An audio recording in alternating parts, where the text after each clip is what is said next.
Bonjour à tous. Êtes-vous prêt à entendre les rêves les plus rares que vous avez peut-être déjà fait et leur signification? Alors c'est parti.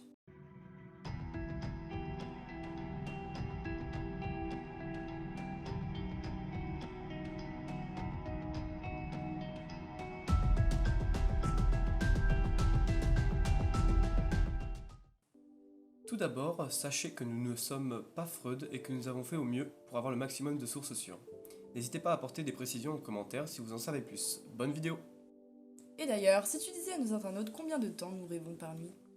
Déjà, il faut savoir que nous rêvons chaque nuit, et ça sans exception. D'ailleurs, un humain fait approximativement 100 000 rêves durant sa vie. Sans oublier que nous rêvons durant toute la nuit, et plus particulièrement durant la phase de sommeil paradoxal. Et quelles sont les autres phases du sommeil alors? J'y viens. Je vais plutôt te parler des cycles. Le sommeil comprend 4 à 5 cycles, sachant qu'un cycle dure entre 90 à 100 minutes. Sans oublier que la première moitié du cycle est principalement constituée de sommeil lent et profond, alors que la seconde moitié, elle, est essentiellement constituée d'alternance entre sommeil léger et sommeil paradoxal. Donc, nous rêvons à peu près 360 minutes par nuit, soit 6 heures. Alors c'est parti pour un cycle de 3 rêves symboliques et intenses.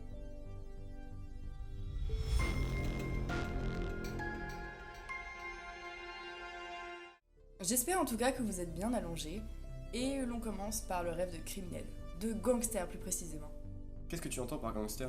J'entends par là celui qui est bien plus que juste un voleur, le plus grand des malfaiteurs, celui qui tue et dit de la drogue sans vergogne. Ah, je vois, comme Al Capone quoi. Ouais, voilà. Enfin, il faut savoir que généralement, il n'est que rarement seul. Il appartient souvent à des cartels ou autres groupes organisés. Comme dans le parrain quoi. Par exemple, en effet. Enfin, passons à l'interprétation. Tout d'abord, il y a une différence entre voir et être ce fameux criminel. Ah ouais, laquelle? Déjà, si dans un rêve vous êtes un gangster, ça ne veut pas forcément dire que vous le deviendrez ou aurez des soucis judiciaires comme beaucoup peuvent le dire, même si c'est une possibilité envisageable selon le rêve que vous faites. Ça voudrait plutôt dire que vous avez une forme d'infériorité dont vous avez du mal à vous défaire. Et quand on est poursuivi par un gangster? Ici, ce serait plus le fait de fuir un environnement ou bien une personne toxique de votre entourage, et donc, ce qui signifierait un changement prochain dans votre vie. Et si on est attaqué par lui? C'est que vous avez mauvaise conscience, que vous avez mal agi, peut-être ne le savez-vous pas, et votre inconscient est là pour vous le faire comprendre. Et si c'est nous qui tuons ce gangster? La signification serait tout autre. Vous allez avoir le courage d'affronter un ou des ennemis et vous parviendrez à surpasser bon nombre d'obstacles. Tout ça me fait penser à un autre rêve assez rare, hein. Tout ce qui est en lien avec le fait de se surpasser, de grandir quoi.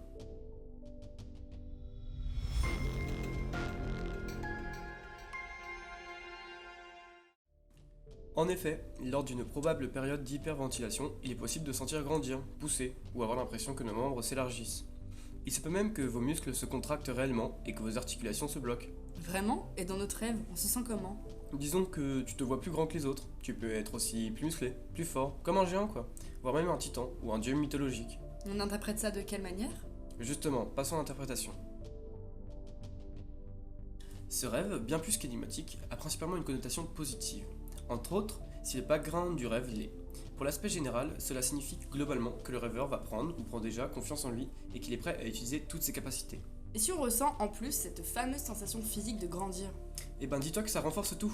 On peut même en venir à la conclusion que les rêveurs se découvrent des facultés qui l'aideront à grandir et à améliorer leur existence, et peut-être devenir aussi puissants qu'un dieu grec. Et si on voit grandir quelqu'un, ça a l'effet inverse? Non, pas du tout, au contraire, cela signifie qu'on surpassera nos ennemis. C'est pas beau ça? Tu m'étonnes. Je crois bien que c'est à mon tour de parler. Quoi de mieux que de rester dans tout ce qui est grec, ruine, et parler du rêve de Vestige.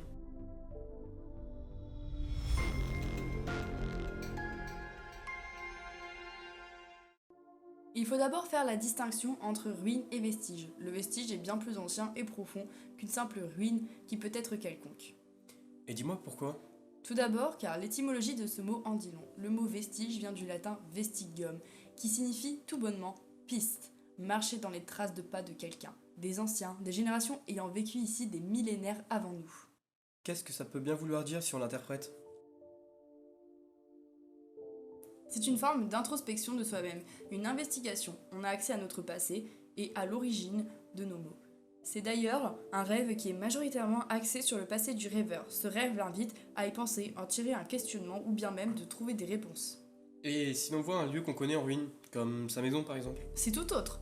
Voir ça signifie que le rêveur va prendre un nouveau départ et que, contrairement aux apparences, tout ça sera positif. C'est super intéressant. En fait, c'est super positif de rêver de vestiges. En effet, pourtant dans l'ancienne tradition onirique, rêver de cela était symbole de maladie, d'accident ou bien même de perte matérielle. C'est vraiment impressionnant. Ça tombe bien, car c'était le dernier rêve pour cette fois-ci. J'espère en tout cas que ça vous aura plu et que vous nous laisserez un petit pouce en l'air. C'est vrai que ça ferait vraiment plaisir. En tout cas, merci d'avoir regardé notre vidéo. Abonnez-vous surtout, on en prépare plein d'autres encore. Tout à fait.